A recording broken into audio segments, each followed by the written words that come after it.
Hello chaps, welcome to John Robson Guitar Tuition once again as always. I do hope you're well.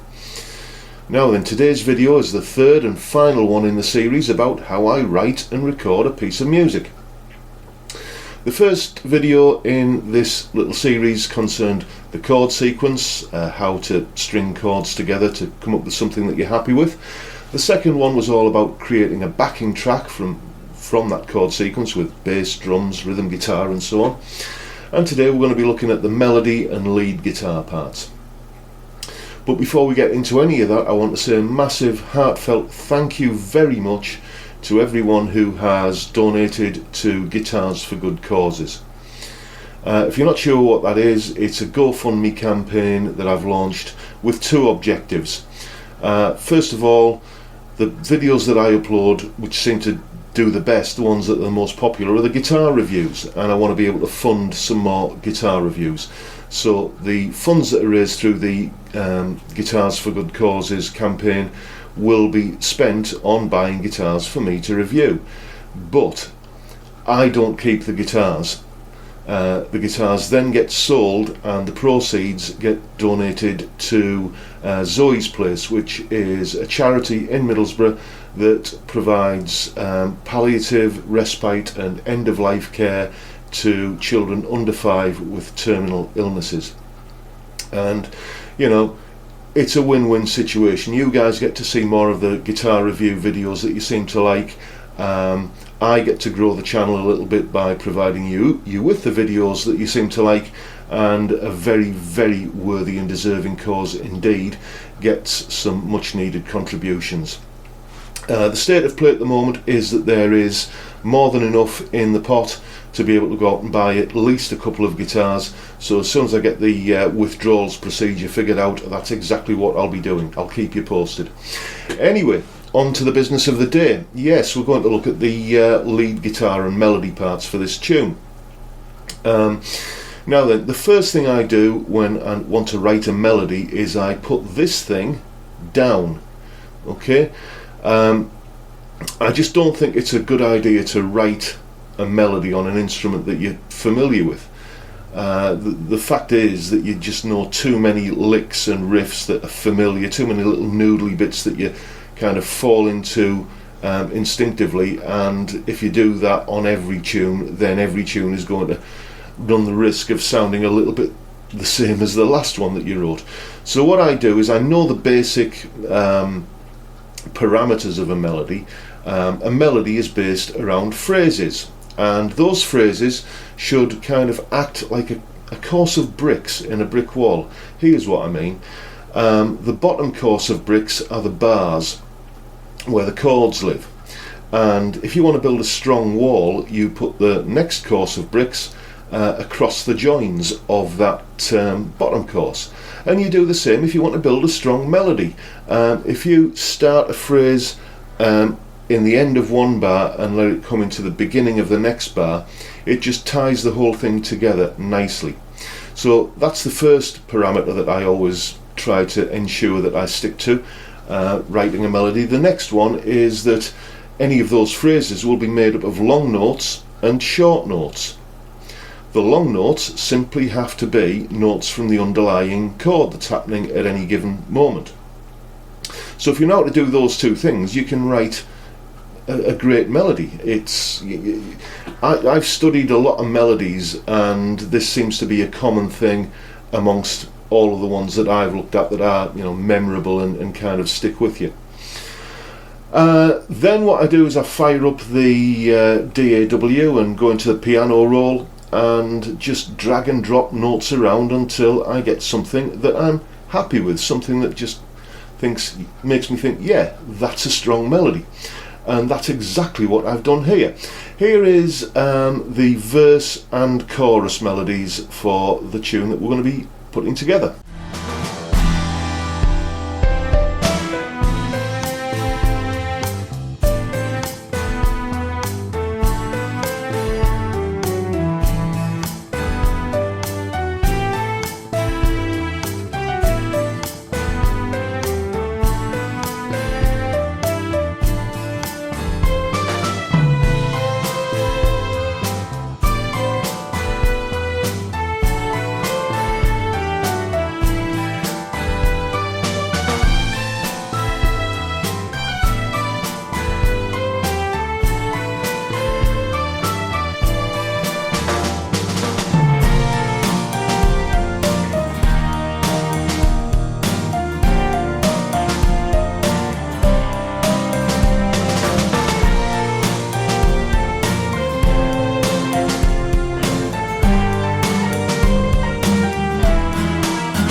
Okay, the next thing I do is obviously learn to play that on the guitar.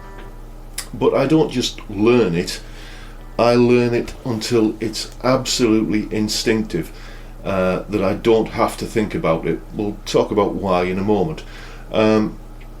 Obviously it helps to be able to play it a lot more fluently if you're instinctive with it, but things like being able to move it to another octave instantly, being able to play part of it in one octave and part of it in another octave, how to add slurs into the melody, hammer-ons, bends, slides, pull-offs, that kind of thing. In verse 1, did I hammer onto that note or did I bend to it?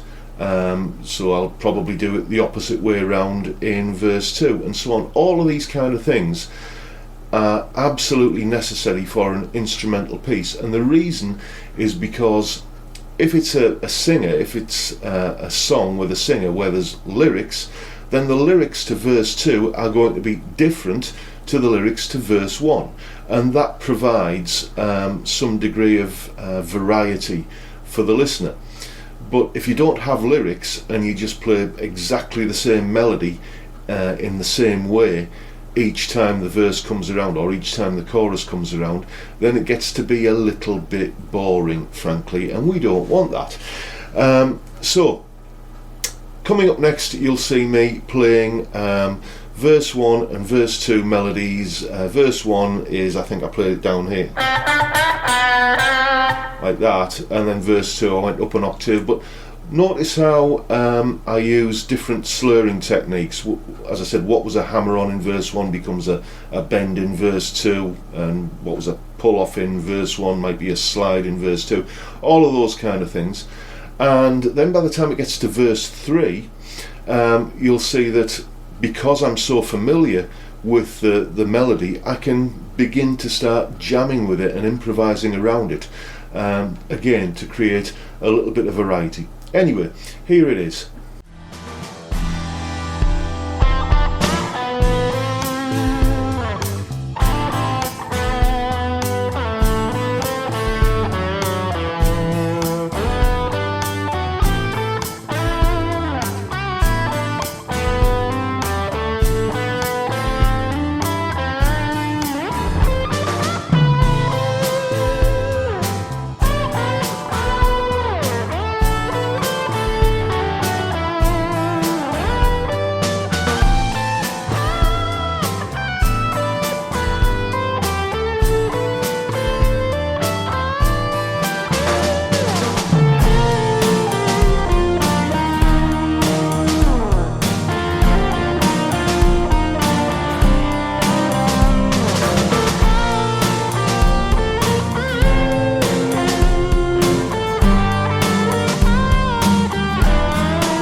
And that really is it. I just then apply those techniques of varying the melody by either using different slurring techniques or jamming around with it, or adding a little bit of flashy stuff if I want to kind of build the tension a bit, that kind of thing, progressively more and more as I go into the tune, because by the time you're on the, say, the 5th chorus, that melody is well established inside the listener's head, so you can take liberties with it.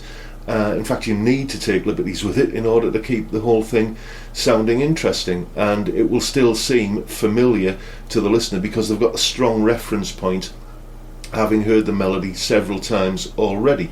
You know, they can kind of appreciate where you're going, they can tell the direction you're heading in, basically, because they're on the same path as you. The final chorus, I will just mention this little trick that I use a lot in a lot of tunes.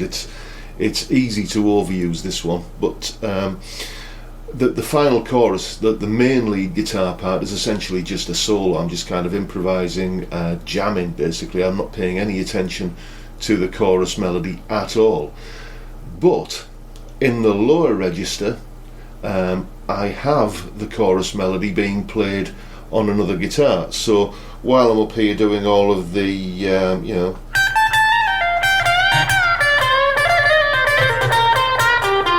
that kind of stuff, then going on down here I've got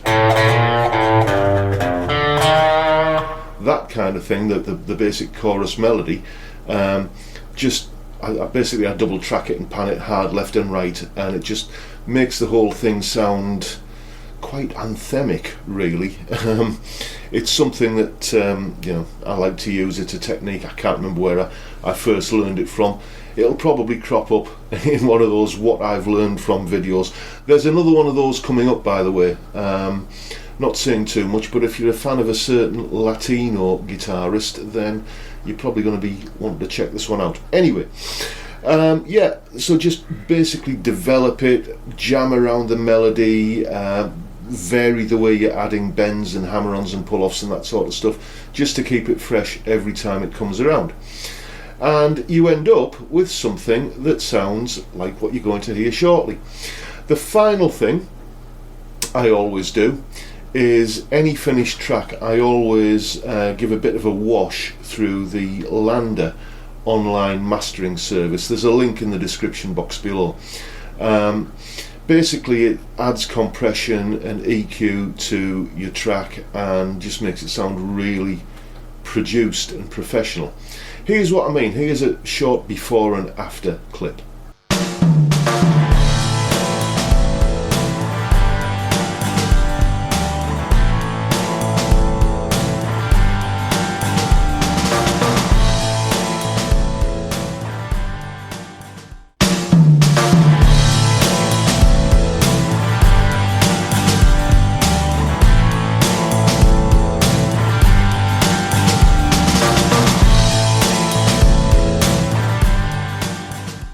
And here is what the finished tune sounds like. Remember that anatomy of a song kind of map of the tune that we laid out in the first video in the series, where I kind of showed you the order that all of the different parts of the song go in?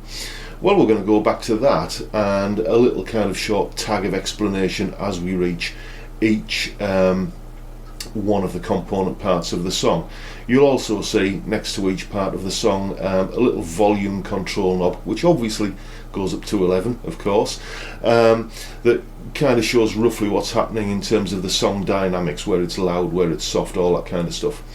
And right, I think it's about time we heard the tune. Before we do, I'll just mention, as per usual, that if you want some tailored one-to-one guitar tuition, give me a shout via the details at the end of this lesson. If you live on Teesside, you can come along in person, or anywhere else in the world you can have one via Skype.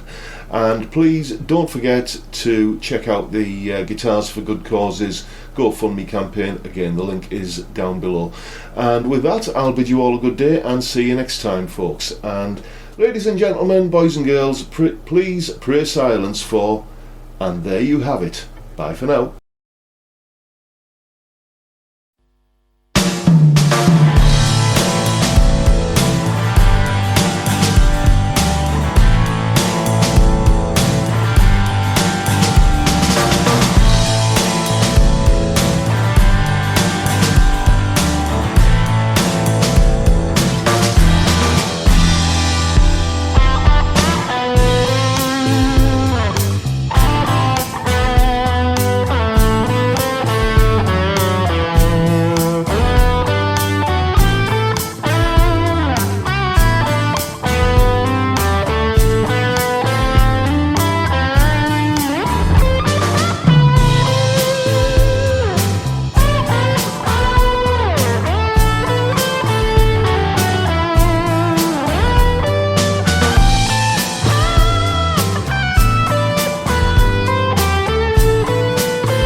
for that.